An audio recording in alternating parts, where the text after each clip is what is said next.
Welcome to the third episode of The Inside Scoop, your inside look into what's happening at CHEST.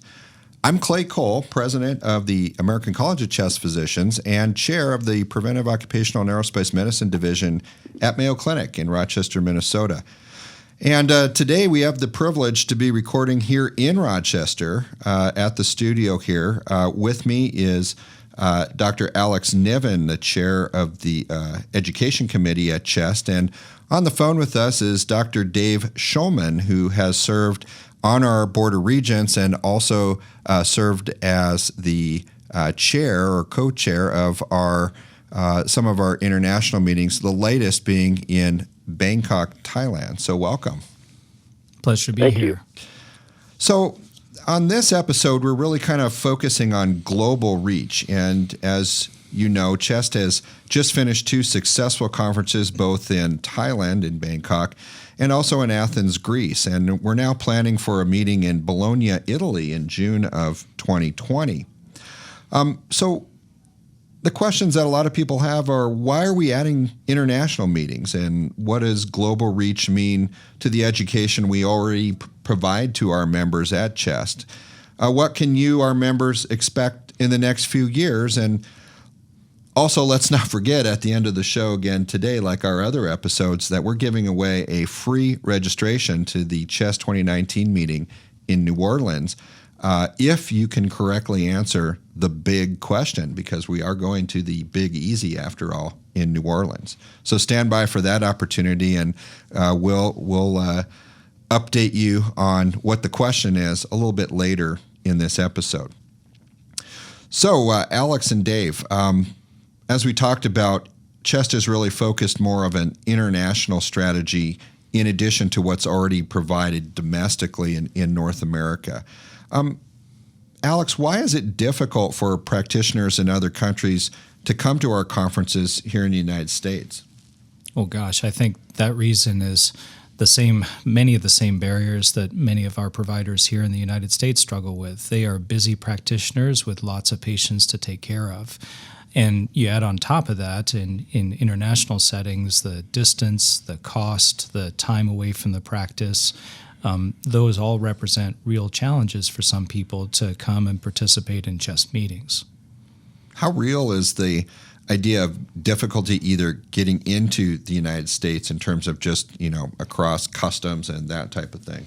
Well, I think it's a real concern, and especially just in the last several years, it's been an even greater concern for many people when it comes to visas and things along those lines. So, we really value our brand of education. We have spent a ton of time designing what we think is a really fantastic education platform for individuals practicing clinical chest medicine. And we want to make sure that they can still access our resources and the great educational opportunities that we've designed, regardless of where they are, on demand and on their schedule.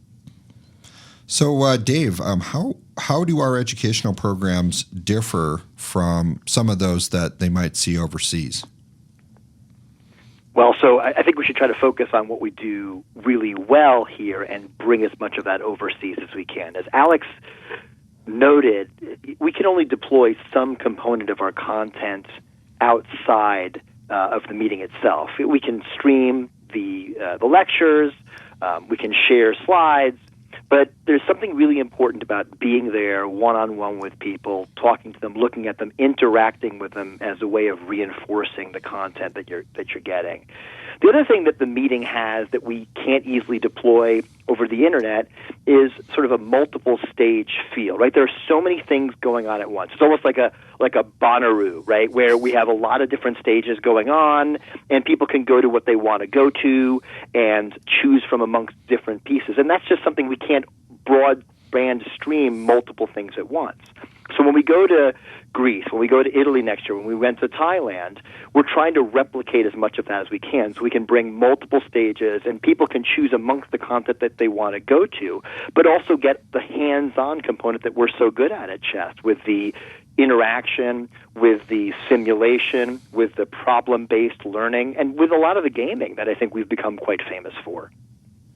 So obviously, Dave, you were at the meeting in Thailand, and as chair of that, can you tell us a little bit about some of the highlights of that meeting? Obviously, there were over 1,100 people at that meeting alone in our first foray in that area of the world.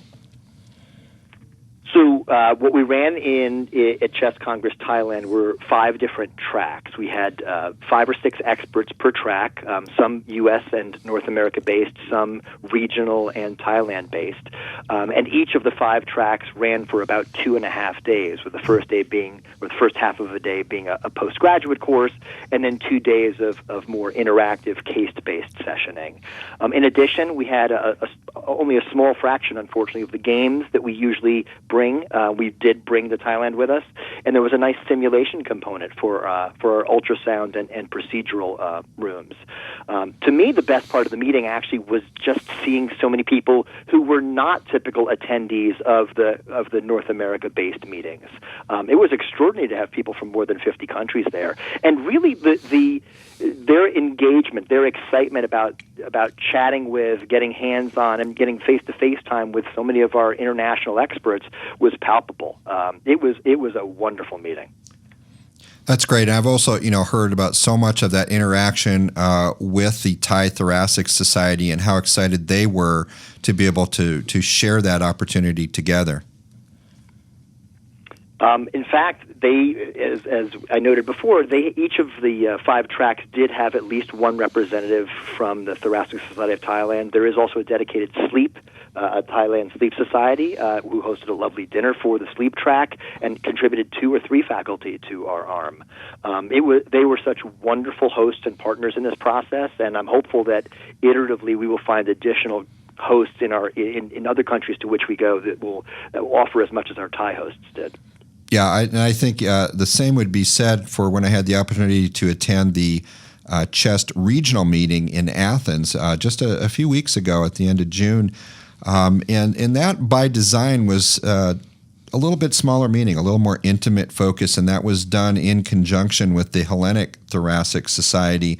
And again, as you have stated before, the outpouring of appreciation of this type of interactive learning was palpable, and the ability of let's step back and at a larger meeting, sometimes you just don't have the opportunity to go by and see all of the abstracts. But in that particular meeting, we were able to let each of the presenters go through, and several members of CHEST leadership who attended the meeting in Athens were able to actually give feedback and meaningful participation in that type of venue. And I think for those that attended, it was extremely useful, and it felt a lot more meaningful than some of the larger meetings. So I think having these 2 different types of formats is really been interesting, and I think as we plan our next next CHEST Congress in Bologna, Italy, we're doing that in conjunction with our Italian chapter, our CHEST Italian chapter there, and they're actually substituting their regularly scheduled meeting that they do for having a CHEST Congress there next June. So that'll be very exciting to see the kind of numbers that we get at that particular meeting.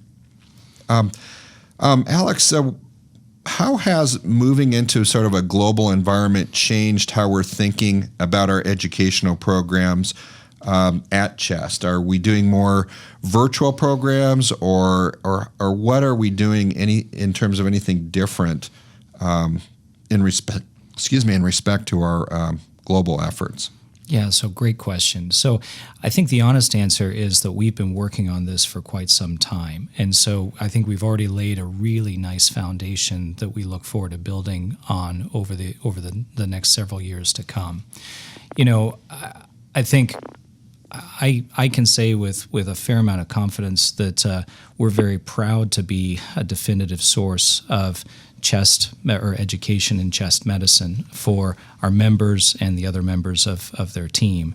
And over the course of really the last, 7 years or so, the organization has really made a big commitment to make sure that the way that we deliver that content is active and engaging so that we can maximize everybody's time and walk away from each learning experience that we have with deliverables in hand.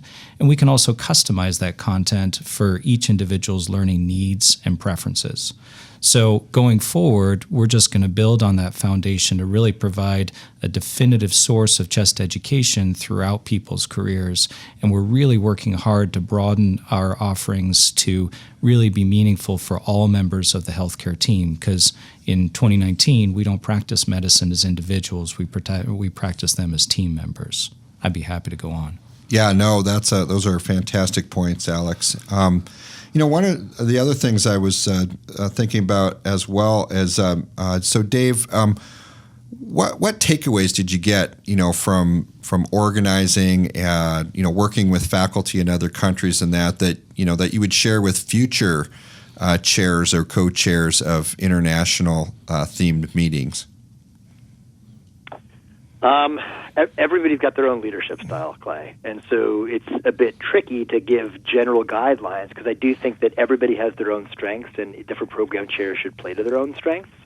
One of the things I enjoyed the most was giving people general guidelines, not about content, but in the way I wanted the content delivered. So going back to CHEST 2018, I think one of the extraordinary opportunities that I had was to say, look, I really would like to do some new methods for the way we teach.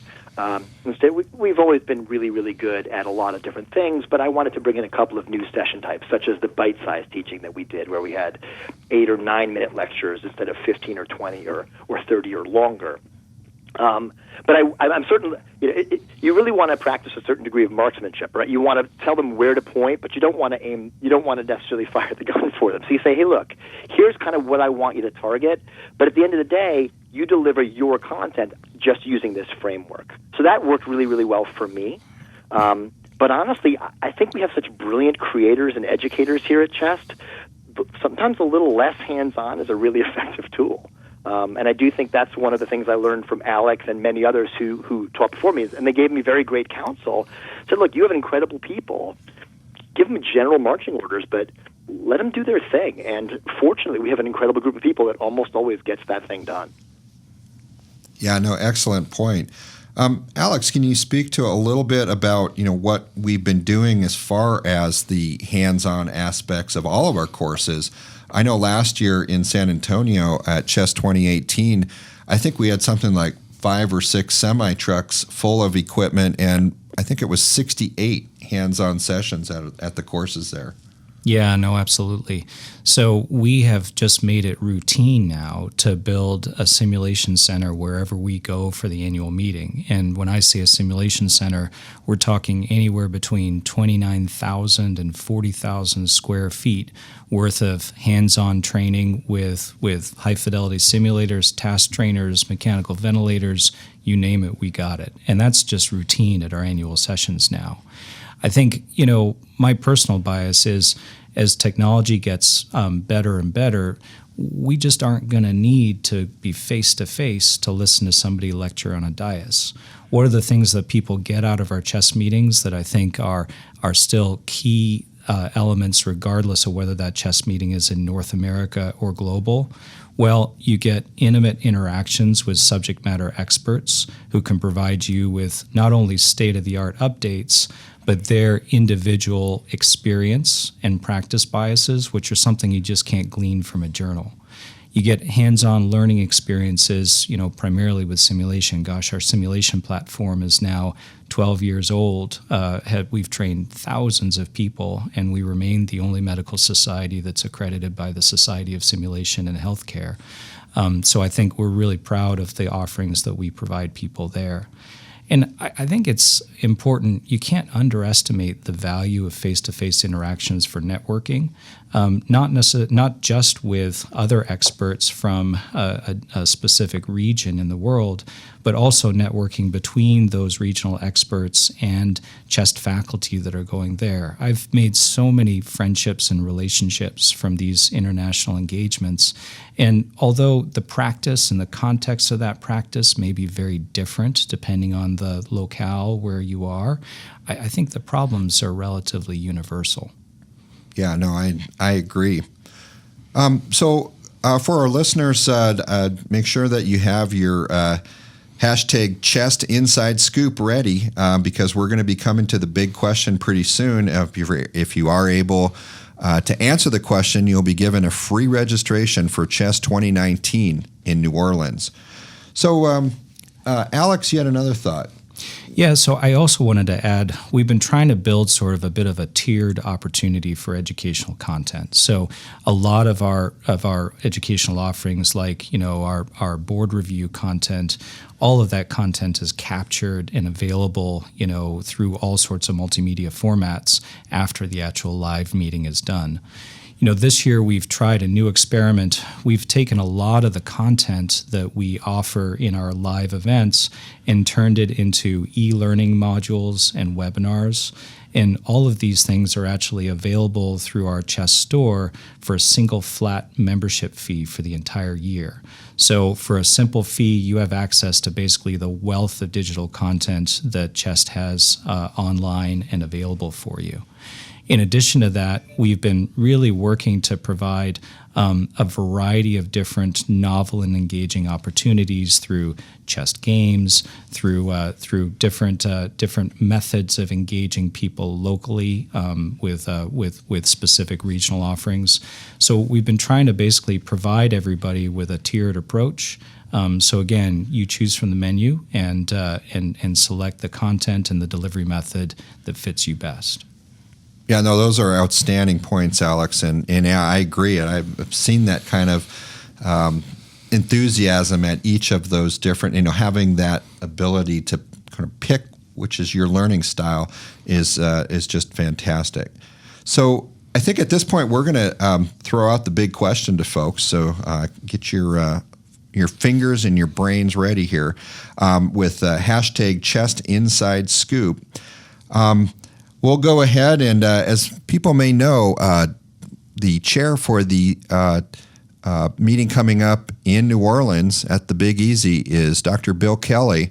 And people might recall that Bill has served as our MC and is sort of a mastermind behind the Chest Challenge. If you haven't been to Chest Challenge, it's a phenomenal event, a lot of really positive energy, modeled after the game show Jeopardy!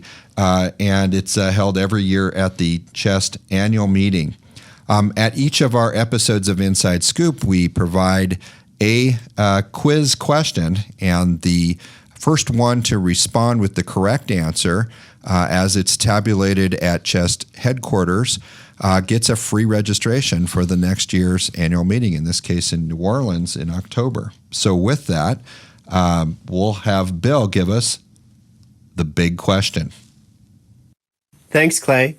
Now, in the intensive care unit, sometimes patients or their surrogates and clinicians can disagree on what is inappropriate treatment, meaning too much or too little. And in the June issue of Chest, there was a prospective, multi-center observational study on just this topic, and I'm going to ask a question about that. Now, the prize, once again, is free registration to Chest 2019 New Orleans, the Big Easy, and we're looking for the first person to tweet the answer with the hashtag Chest Inside Scoop, or enter it into the text box under this YouTube broadcast.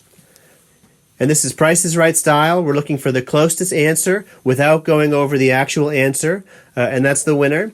And the question is, in what percentage of patients did patients or their surrogates disagree with the clinician on the appropriateness of treatment? And go. Thank you, Bill. Well, as everyone knows, he always seems to come up with some real brain beaters out there. And so anyway, going back to our conversation, Dave, you mentioned really trying to, as I call it, put death to PowerPoint. Obviously, we're not going to fully replace the didactic lecture with a PowerPoint presentation and the like.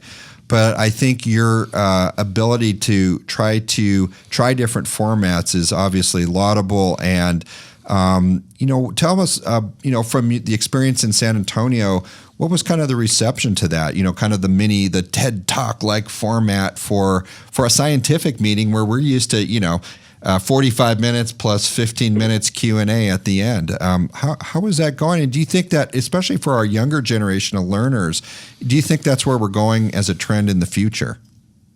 So first, I don't want death to PowerPoint, because PowerPoint was good to us for a long time. Maybe just put it down for a nap for a while. I think that's much more gentle. So I tried to build a meeting that I thought would be the kind of meeting I would want to go to. And what I was hopeful was that others would come away and feel like, well, I didn't know what to expect, but it was great. What was a lovely surprise for me was the number of individuals who did seek me out, folks that I hadn't necessarily met before, but I tried to have a presence on the floor of the meeting, and who said, look, this is great. This is one of the best meetings we've ever been to. Now, I can only take partial credit for that because, again, the staff at Chest, the volunteers at Chest do most of the work. But I had such a swell of pride when I went there. It was definitely a bit of a circus atmosphere. There's a little bit of kind of a Chuck E. Cheese thing going on there. But the number of people who enjoyed it, despite the oddness of it all and the multiple things going on at once, was such a wonderful thing for me to see. And you already mentioned Bill Kelly. Bill was an extraordinary vice chair, great idea guy. I can only imagine how much farther he's going to try to push the envelope, because I just think people respond to that. If you're going to make the time and effort to come to the meeting, we want to make sure you don't only just get the content, but you get the networking, and honestly, Clay, you get the fun. Chess is about fun, and that's the great way to learn, and that's what I came away from the meeting with. Yeah, I know. And just I was thinking about the sort of that karma, that energy at Chess Challenge last year. I mean, even that is a fantastic learning opportunity. It's sort of, you can be in the audience and be a little incognito and sort of say, oh, yeah, I know that one, but at the same point, you're kind of going, wow, those guys are really good up on the stage. They really come away with, So anyway, okay. So going back to our big question, we've had a lot of respondents, but I think they're going a little high. So maybe you want to try one more time. Maybe shoot a little lower on your guesses, because Bill Kelly always has these incredibly hard questions that Albert Einstein would be scratching his head, going, not sure about that one. And we will keep playing till someone wins, right, Clay? No, there will be no losers today. Yeah, absolutely no losers. We may be here for the whole weekend. You never know. So I should know better than to ask Bill Kelly to put together some questions for this, but we'll keep working it. So going back to what we were talking about, Alex, in terms of from the education committee, we have a lot of members that ask, hey, how, I'm an educator in my institution. How can I get involved with Chest? How can I get involved in this education committee? I like to teach. I love what Chest is doing. Where do I start? Yeah, so that's a great question. It's an easy answer. Raise your hand. So I think one of the things that I always think about as unique about Chest is just how easy it is to get involved in our organization. And really, there's two avenues that you can go if you're an educator or somebody who just wants to come and participate, put in proposals, and be a member of the faculty in one of our annual sessions or international sessions. The networks are a fantastic place to start. We have subject matter experts in content areas, across the board for pulmonary critical care and sleep medicine. And all you got to do is raise your hand. Those networks' primary charge is to put together proposals and design content in their area of subject matter expertise, along with building good ideas for things that our members need. And that's step one. From an education committee standpoint, we have been building out our education platform. We recognize that there's a discrete number of topics that a chest clinician needs over the course of their practice, and we want to make sure that we deliver that content in an engaging way, again, either in person at the meeting or across the world. And so we have lots of opportunities for people who have experience with curriculum design and development, simulation training, faculty and educator development, or even outcomes measurement. Because with all of these innovative things that we're doing, we still want to make sure at the end of the day that people walk away with a right message, satisfied with their learning experience. So we're constantly evaluating all of these innovations that we're doing, making sure that they're on target and making them even better. So those are the folks we're looking for. Yeah, no, those are great points, Alex. I'm going back to you, Dave. We've heard that our international attendees just love the serious games. We had a group from Brazil come into CHEST headquarters last December and use it, and that was one of the highlights for them, they said. Why do you think, what drives that? So I think one of the things that we understand is that multimodality learning is really important, right? There's a role for lecture, there's a role for hands-on, there's a role for case-based, but there's something about the fun that helps to train and ingrain the content better into your head. Getting something wrong is actually important. Bill Kelly and I have some interesting disagreements about this, because while getting something wrong hurts a little bit, nobody wants to get something wrong, it creates that teachable moment where you want to know why you got something wrong and then get it right. And so the beauty of gaming is that if you get something right, you generally get a little bit of a prize or some positive feedback, which is lovely. And if you get something wrong, which I think is occasionally important, it creates that teachable moment where you're going to master the content more because you don't like getting it wrong and you want to make sure you get it right next time. So I think that's a good part of it. Clay, with your kind permission, I'm going to take 30 seconds just to hit back to Alex's piece, because one of the things that I think we don't recognize publicly often enough is the incredible group of staff that work behind the scenes to make these educational opportunities happen. Can I just call out 4 or 5 folks? Absolutely. So Rich Xu, Senior Director of Live Learning and Education Operations, my partner at both Thailand and in the San Antonio meeting, a brilliant guy. Real quick, Lisa Alvarez, Alita Elam, Teresa Rodriguez, Julie Weldon, I'm sure there's a bunch more, but Rob Rubito, just an extraordinary group of staff that we have the pleasure of working with. Not often enough, but when we do, it's just a privilege. Yeah, no, those are great people. We have a great team at CHEST, all working behind the scenes. You sort of never see them, but when the meeting goes so well, it's because they do such a great job. Well, the good news is we do have a winner for the big question, and after many stabs at it from multiple people out there, Dr. Viren Cowl, Kaul, got the right answer. So let's hear what the answer was. The answer is 36% disagreement. Most often, that's when the clinicians thought too much treatment was being given. And these disagreements, as you can imagine, were associated with different understandings of prognosis and lower satisfaction with care. The study comes from Dr. Michael Wilson from the Mayo Clinic and all their colleagues. Congratulations to the winner. We can't wait to see you and everybody else in New Orleans, the Big Easy, in October. All right. Well, thanks a lot, Bill. We really appreciate having another one of your brain buster questions, and I'm sure for the next episode you'll dream up another one for us. So that was a really difficult one. Maybe easier next time. Yeah, exactly. So the best way to champion the prevention, diagnosis, and treatment of chest diseases is through education, communication, and research, not just in North America, but as we know, all regions of the world. And, the world is becoming a lot smaller place. And so whether you're attending our annual meeting in October in New Orleans, or you'll be joining us hopefully in Bologna, Italy in June of 2020, you can access the best-selling e-learning products in a whole new way by subscribing to the CHEST e-learning library. Members can save $100 on their one-year subscription, and it's easy to get to. Just go to chestnet.org to learn more. So I want to thank our guests today for this episode of The Inside Scoop, Dave Schulman and Alex Niven. Thank you for taking your time to be with us today. Thank you, sir. My pleasure. All right. Well, thank you to all of our members and our listeners out there. It's been a great session, and hopefully you've learned a little bit about our international strategy and the reason that we want chest education to be known around the globe. Have a great day.